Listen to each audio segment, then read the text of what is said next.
Hi everyone, Helen Blunden here. Hope you're happy, healthy and well. It's time for a new book review today where I'm going to share some life lessons and thoughts of Victoria Mass's new book called The Island of Mists and Miracles. I know I'm going to say goodbye to many of you here now, and you're probably thinking,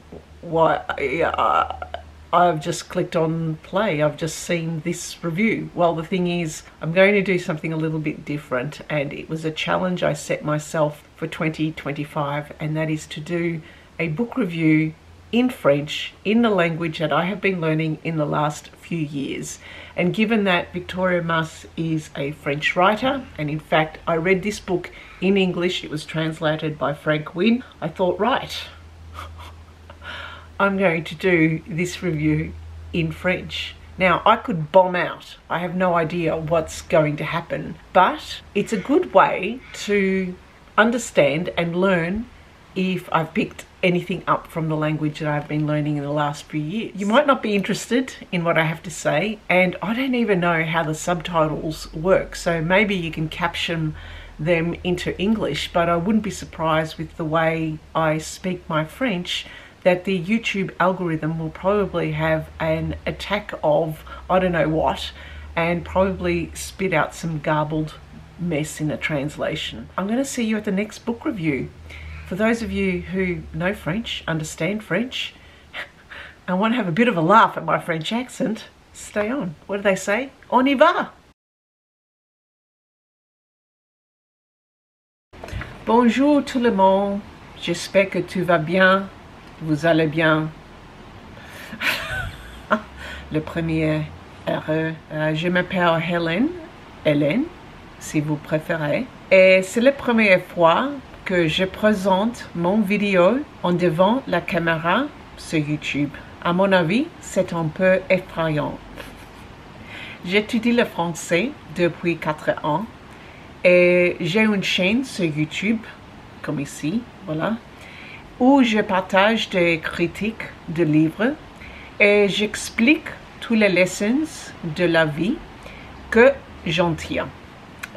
Mes livres préférés sont les livres bibliothèques parce que c'est rare pour acheter un nouveau livre. Si je l'achète, je préfère à les acheter de librairies indépendantes. D'habitude, je lis tous mes livres en anglais. Je lis beaucoup de livres, mais mon langue est anglais. J'ai même lu de nombreux écrivains français, mais quand je lis en français, je trouve que je manque la nuance, je manque le contexte et je manque le sens profond parce que je me concentrais sur la traduction des mots et pas sur leur signification. C'est la raison pour laquelle je n'ai pas lu beaucoup de livres en français. Mais j'espère,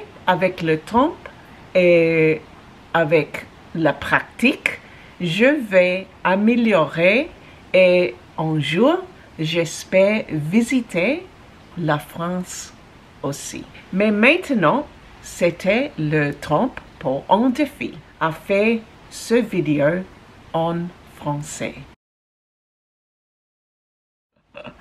Désolé pour mon français. Si vous voulez, vous pouvez donner, commenter sous cette vidéo comment je peux améliorer mon français. Je sais que c'est difficile à écouter votre langue à être détruite par un étranger. Well, this is really difficult. C'est le livre qui s'appelle The Island of Mists and Miracles par Victoria Mass.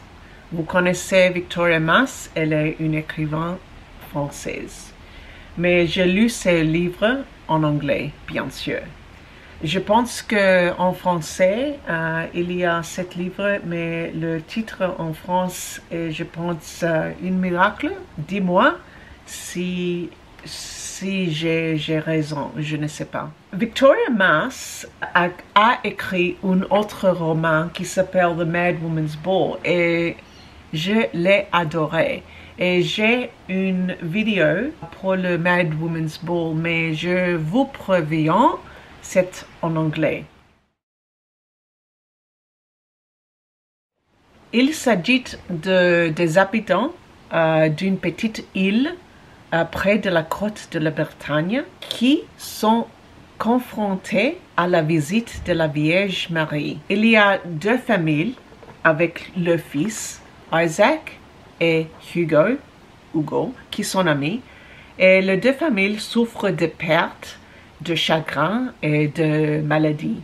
Et je sentais qu'il y a beaucoup de tristesse et de pertes chez ces deux familles et des personnages.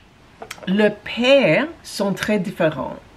Il y a le père de Hugo, qui s'appelle Monsieur Michel Baudieu, et il est un homme très dur, très religieux, très stoïque, très difficile. Il dirige sa famille d'une main de feu, et sa femme et ses enfants le craignent. They're afraid of him. L'autre père, Alan, ou Elon, je pense en français, veut aimer son fils, Isaac, mais il aussi souffre de la perte de sa vie. Isaac est un jeune homme qui je pense, il y a très perdu, et il a malmené par les autres dans le village. Un jour, Isaac a vu la Vierge Marie sur le ciel. Et après, toute la ville devient folle. Une religieuse, sœur Anne, visite l'île et elle croit qu'elle soit destinée à voir la Vierge Marie en personne. Mais non, la visite s'adresse à Isaac. Et puis, elle se met en colère et fait quelque chose qu'elle regrette. Je pense que, en vérité, elle était très bizarre pour un personnage.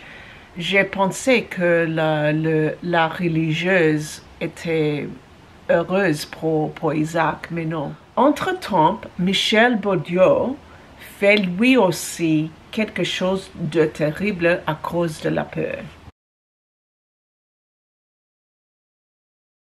Il est évident que les gens changent quand ils sont confrontés avec la peur de l'inconnu, la peur de l'inexpliqué.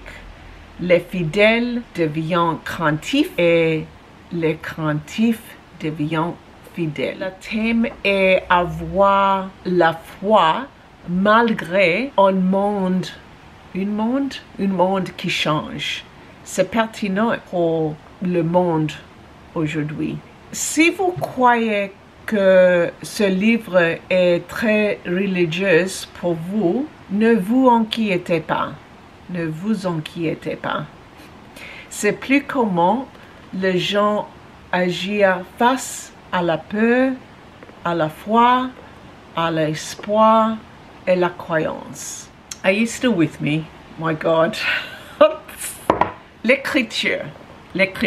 En anglais, l'écriture est bonne et belle. C'est très très belle. Super descriptif avec des phrases émotives, évocatives et avec beaucoup d'adjectifs. Félicitations pour le traducteur Frank Wynne. Il l'a bien traduit. Pour la même raison, je trouve quelques passages un peu trop descriptifs. Je me suis perdue dans la description du paysage, de l'île, de grottes, de ciel, de nuages. C'est la raison pour laquelle je l'ai lu en anglais. Si j'ai lu en français, peut-être je l'aurais trouvé un peu ennuyeux pour moi. Je ne sais pas. Mais encore que l'écriture est descriptive il est lisible, pas de problème. D'habitude, sur cette chaîne, je parle de thèmes de la vie.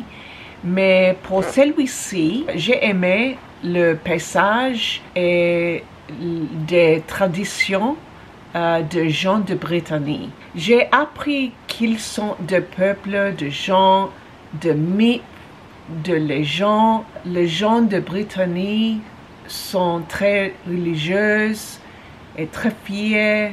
Et je sais qu'il y a une histoire avec le gens de Bretagne et Paris dans les années passées. Dans ce livre, il y a des notes de bas de quelques pages qui expliquent les coutumes, les traditions, les mots, la nourriture et les boissons bretonnes.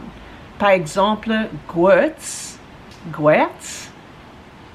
est une lamentation, une ballade, une chanson triste. Cig ha Faz est une spécialité régionale de Bretagne, typique considérée la nourriture de pauvres. Je ne savais qu'il y avait 800 îles près de la côte de Bretagne. C'est incroyable. Et voilà, c'est tout. C'est toutes mes leçons. Ok. C'est le temps pour finir cette vidéo parce que je suis très fatiguée. Je sais que j'aurai un problème pendant le editing. Ok, c'est tout. J'espère vous trouver cette vidéo intéressante. Dis-moi vos pensées sur la vidéo dans les commentaires. Maintenant, je vais retourner mes vidéos en anglais parce que cette expérience était difficile pour moi, mais je suis très heureuse que je l'ai fini. Thank you for watching. I wish you all a very happy, wonderful reading year, whatever language that you're reading in and whatever language that you're sharing the love of your books. Make our love of books, regardless of what culture we're from, what language we speak, unite us as one. Thank you for listening and thank you for watching. And thank you, merci pour votre patience avec moi. Au revoir.